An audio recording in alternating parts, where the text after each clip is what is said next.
This podcast is a proud member of the Unidentified Network.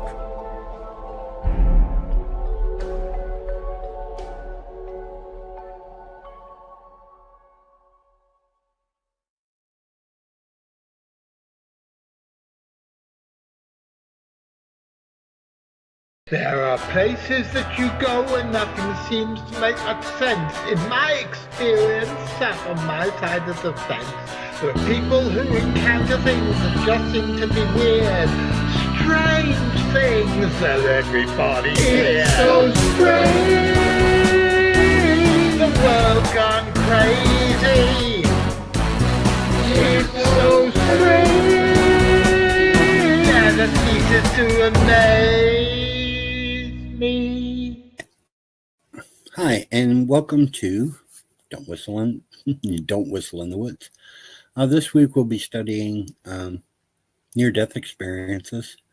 Our guest will be Mark Rains from United Kingdom, CFZ member there, and he shares his audio near-death experience. Don't ever get glare in my glasses.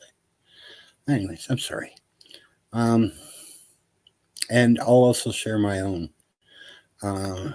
Mark had audio, I had scent, which was kind of interesting. And so get your popcorn, sit back, and enjoy. My name is Mark Anthony Rains, and I had an audio near-death experience.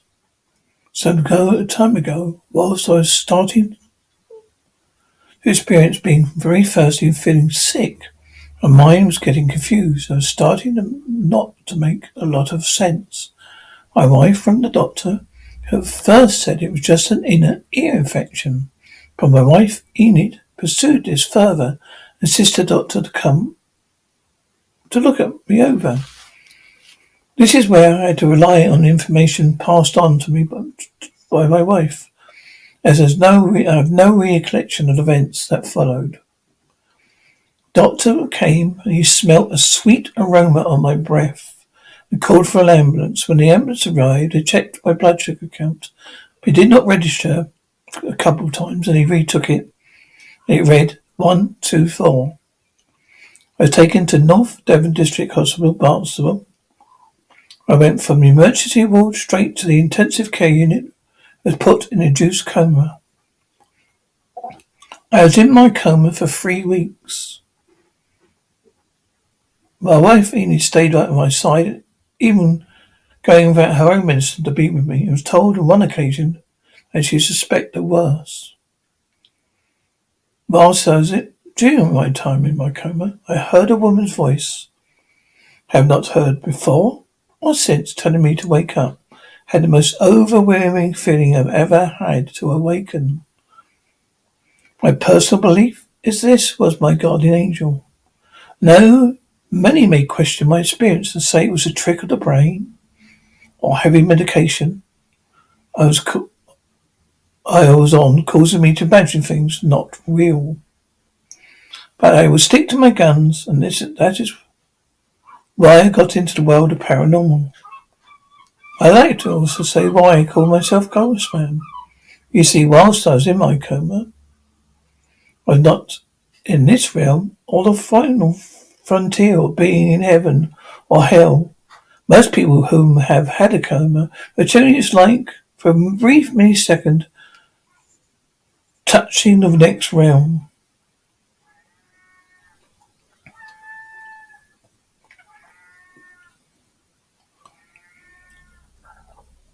This made me more religious, more aware of my mortality, and sometimes I smell aromas that are not in my surroundings. So that's my near-death experience.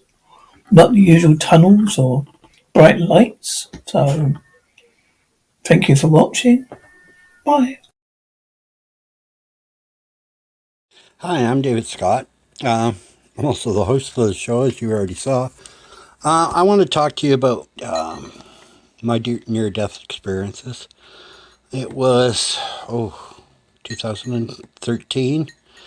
I got my flu shot. I went home that night and was in bed because I had to be up at 5 o'clock next morning.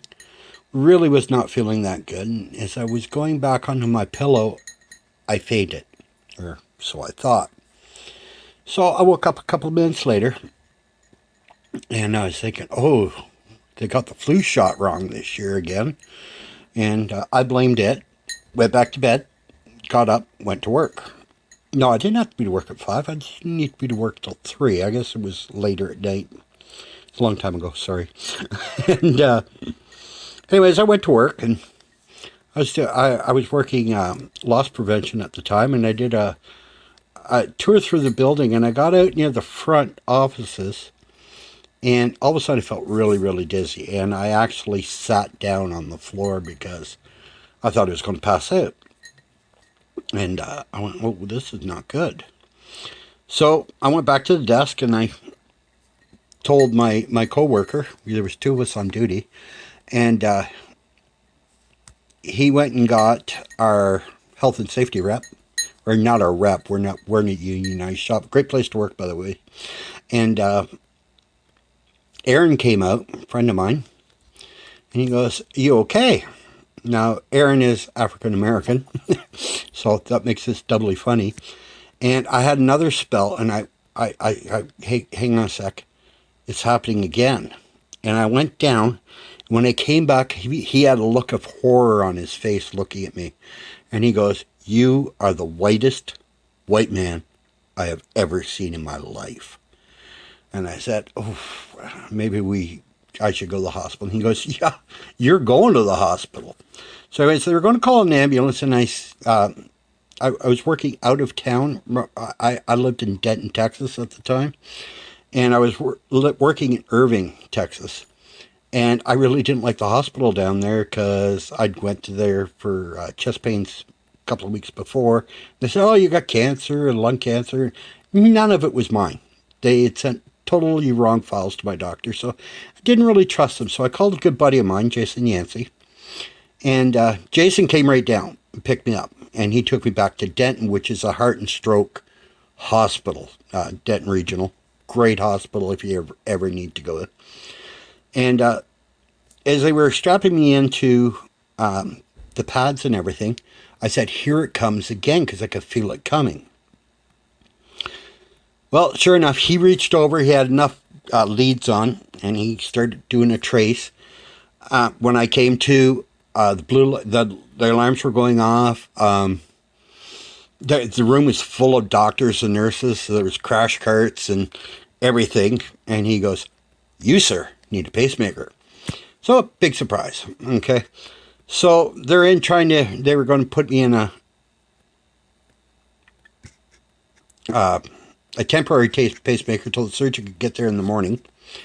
Well, I went under 4 more times before they could get it inserted. The first time, I actually crossed over. I was out for 12 and a half seconds. I know my times because they told me.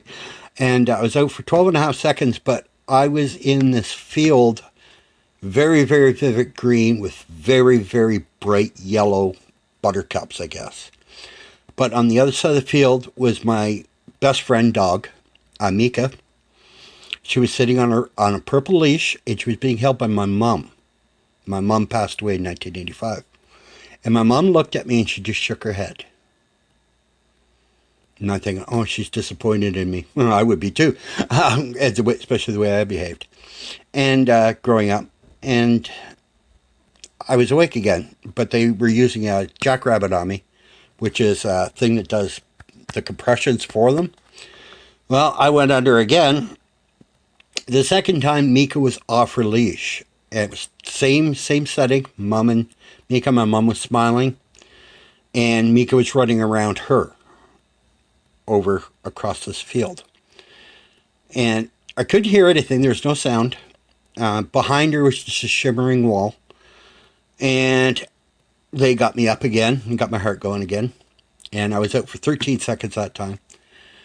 The third time I went under, I was clinically dead for 22 seconds. During that time, I went across, and Mika was coming across the grass to me. I reached out to grab her. I think it was a choice. we were given, I was given at that time, whether to go back or not. And I reached out for her, and I could smell her fur. I don't know if you've ever owned a husky, but they have a very distinct husky smell. That's what I can refer to it as. And I sat up with the thumper on my chest and smashed it on the floor. But next thing I know, I'm being wheeled down the hall to the operating room where they put in a temporary pacemaker for the night. And then the next morning I went and had the real one. I never went under again. I never lost consciousness again other than to sleep. And that's my near-death experience. I came out of it, I used to be pretty much an A-type personality. I would say I'm a B- personality right now. My wife tells me I'm too chill. Wanda will tell you, yeah, you chilled, but you are too chill now. Because whatever, you know. And, but I'm also a pastor. I don't know if a lot of people know that. My religious beliefs varied a little bit differently. I've changed the way I feel about things, and not that I don't believe in God or anything, or Jesus is my savior, but the way I look at things is a lot differently. I know a lot of people will say, well, you're a Christian, so you judge. I don't judge anybody, nobody at all, ever, anymore. And I wasn't really bad for it before. You know, you're nice to me, I'm nice to you. Now it's, I'm nice to you whether you're nice to me or not. You have no choice in the matter. Other ways I've changed, I take much better care of myself now. I'm still not great at taking my pills every day, and, you know, this is 20 years later. And, but yeah, that's my near-death experience, and it's made me a much better man for my wife, my family, my friends, and people around me. So take that to heart. Just be the best you can be at all times. All right. You guys have a great day.